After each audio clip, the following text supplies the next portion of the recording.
सर्वेभ्यो नमो नमः। मैं आचार्य शुभम आपका स्वागत करता हूं संस्कृत हिंदी यूट्यूब चैनल में। आज मैं पुनः रघुवंश महाकाव्य के द्वितीय सर्ग के तृतीय श्लोक को लेकर के आपके समक्ष उपस्थित हुआ हूं। पहले इसका उच्चारण करते हैं, उसके बाद में इसका अर्थ हम देखेंगे। तो इसको हम देखते हैं, गाते हैं।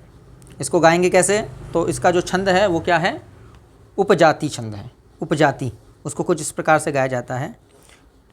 निवर्त्य राजा दयितां दयालुस्तां सौरभेयीं सुरभिर्यशोभिः पयोधरीभूत चतुस्समुद्रां जुगोपगोरूपधरामिवोर्वीम्।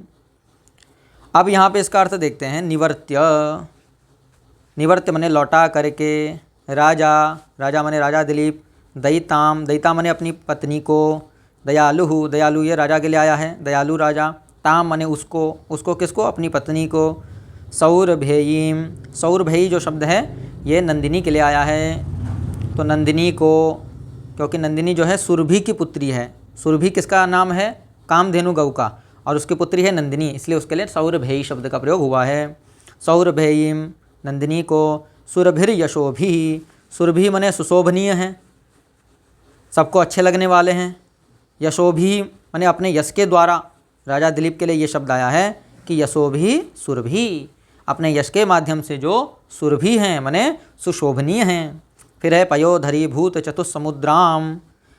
अब ये जो शब्द आया है ये आया है पृथ्वी का विशेषण है। राजा दिलीप ने पृथ्वी के समान नंदिनी की सेवा करी है, तो आगे उर्वी शब्द आने वाला है, तो उसका विशेषण है कैसी पृथ्वी?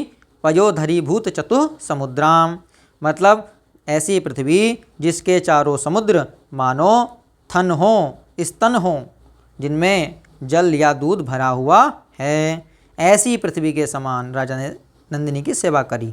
तो पयोधरी भूत चतुः समुद्राम का अर्थ हो गया। इसका दूसरा अर्थ भी है। सौरभेयम का यदि विशेषण इसको मानते हैं, नंदिनी की राजा ने सेवा करी, वो नंदिनी कैसी थी? तो पयोधरी भूत चतुस्समुद्राम, ऐसी नंदिनी जिसने अपने पय के माध्यम से, जिसने अपने दूध के माध्यम से चतुः समुद्राम वाली जो पृथ्वी है उसको भी तिरस्कृत कर दिया था। क्योंकि पृथ्वी के जो थन हैं वो समुद्र हैं, उनमें जल भरा हुआ है, और जल कैसा होता है? खारा होता है। और गाय का दूध कैसा होता है? मीठा होता है। तो गाय का दूध श्रेष्ठ है, तो अपने दूध के द्वारा जिसने पृथ्वी के चारों समुद्रों को भी क्या कर दिया था? तिरस्कृत कर दिया था। ऐसी नंदिनी की राजा दिलीप ने सेवा करी। इस अर्थ में पयोधरी भूत चतुस्समुद्राम ये शब्द आ जाएगा। फिर है जुगोप, जुगोप माने रक्षा करी, सेवा करी। ये जुगोप जो है लिट लकार में आया है, भूतकाल में है, ठीक है, मतलब राजा दिलीप ने सेवा करी। जुगोप लिट लकार है, गुपु रक्षण धातु है यहाँ रक्षा अर्थ में। फिर है गोरूप धराम। अब ये गोरूप धराम किसका विशेषण है? आगे उर्वीम का विशेषण है। कैसी पृथ्वी थी? तो गोरूप धराम, जिसने गाय का रूप धारण कर लिया था, ऐसी पृथ्वी के समान राजा दिलीप ने नंदिनी की रक्षा करी। तो गोरूप धराम का अर्थ समझ में आ गया। फिर है इव, इव का मतलब होता है के समान। किसके समान? आगे शब्द है उर्वीम, यहाँ गुण संधि हुई है, इव प्लस उर्वीम, इवोर्वीम बन गया, ठीक है। हाँ, तो उर्वी मने होता है पृथ्वी, और उर्वीम मने पृथ्वी के, उर्वीम इव मने पृथ्वी के समान। सौरभेयम मने सौरभेयी मने नंदिनी की जुगोप मने रक्षा करी। अब इसका सीधा सीधा अन्वय देख लेते हैं कि राजा कैसे? राजा सुरभि यशोभि दयालु राजा, जो अपने यश के माध्यम से सुशोभनीय थे और जो दयालु थे, ऐसे राजा, राजा दिलीप।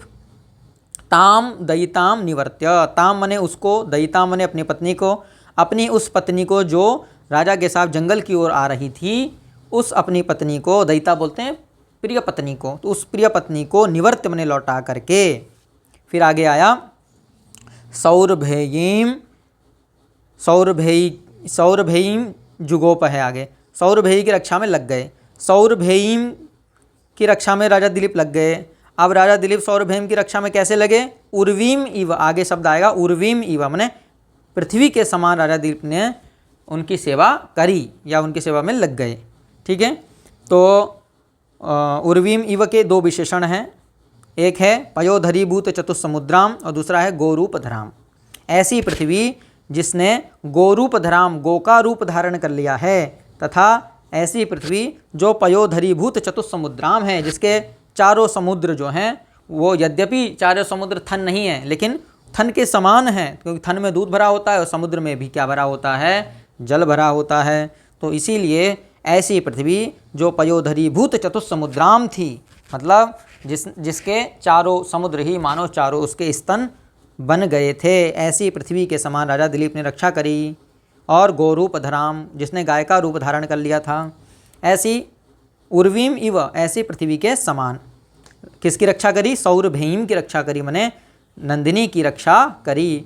अब वो नंदिनी कैसी थी, तो नंदिनी का भी एक विशेषण पयोधरीभूत चतुस्समुद्राम बन सकता है। कैसे, तो पयसा अधरीभूताः चत्वारः समुद्राः यस्याम, मतलब अब पयसा मने अपने पय के माध्यम से, अधरीभूत हो गए हैं मने तिरस्कृत हो गए हैं चारों समुद्र, जिसके मतलब गाय का दूध जो होता है मीठा होता है, तो उस मीठे दूध से समुद्र का जो खारा पानी होता है वो क्या होता है, तिरस्कृत होता है, अनुत्तम होता है, उत्तम नहीं होता।